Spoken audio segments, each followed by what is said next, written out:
All India मजलिस इत्तेहादुल मुस्लिमीन यानी AIMIM के chief और हैदराबाद से सांसद असदुद्दीन ओवैसी ने देश के मुसलमानों को आगाह किया है, होशियार रहने को कहा है। दरअसल एक जन रैली को संबोधित करते हुए ओवैसी ने कहा कि अपनी मस्जिदों की हिफाजत करो। कुदरत हमसे कह रही है कि तुम अपनी गलती की वजह से एक मस्जिद खो चुके हो। मस्जिदों की हिफाजत करिए। मौजूदा दौर में जो हुक्मरान है वो पूरी कोशिश कर रहे हैं कि मस्जिदों को गैर आबाद कर दिया जाए, मस्जिदों की अहमियत को कम करके रख दिया जाए, मुसलमानों को इस्लाम से दूर कर दिया जाए। इसलिए हमारी जिम्मेदारी है कि हम मस्जिदों की हिफाजत करें। और कुदरत हम और आपसे पुकार कर कह रही है कि तुम एक मस्जिद को खो चुके, वो तुम्हारी गफलत की वजह से हुआ था।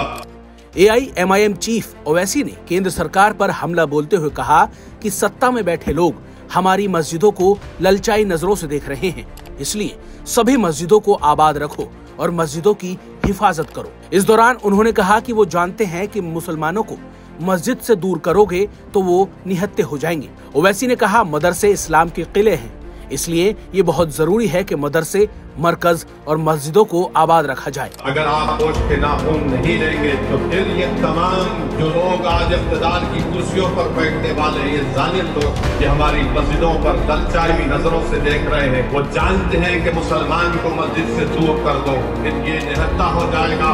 इसलिए बहुत जरूरी है मेरे अजीज दोस्तों और नौजवानों और माँ बाप, अकेले मत जाइए मस्जिद को, अपनी औलाद को साथ लेकर जाए। सिर्फ जुमे के दिन नहीं बल्कि हर वक्त की नमाज मस्जिदों में अदा कर अपने मस्जिदों को आबाद रखिए, दीन इस्लाम पर फख्र करिए, कुरान और सुन्नत पर अमल करिए, अपने इख्तिलाफात को बाजू रखिए।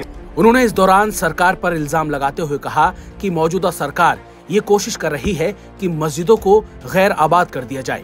रैली में ओवैसी ने लोगों से अपील करते हुए कहा, इस समय हम ऐसी ताकतों से लड़ रहे हैं, ऐसी ताकतों का सामना कर रहे हैं जो हमें और हमारे वजूद को मिटाना चाहती हैं। साथ ही वो हमारी मस्जिदों से अजान को खत्म कर रहे हैं। अगर हम एक जगह और एक साथ मिलकर खड़े होंगे तो अल्लाह हमारी मदद करेगा। ये वक्त उन ताकतों से मुकाबला हम कर रहे हैं जो हमारे वजूद को मिटाना चाहते हैं इस मुल्क से, जो हमारी मस्जिदों से अजान को खत्म कर रहे हैं, जो हमको इस्लाम से दूर करना चाहते हैं। तो इस वक्त में अगर आप और हम मिलकर खड़े होंगे तो इंशाअल्लाह ताला अल्लाह की मदद जरूर आएगी और अल्लाह की मदद आएगी। अगर हम नहीं खड़े होंगे तो अल्लाह किसी और से अपने दीन का काम देगा।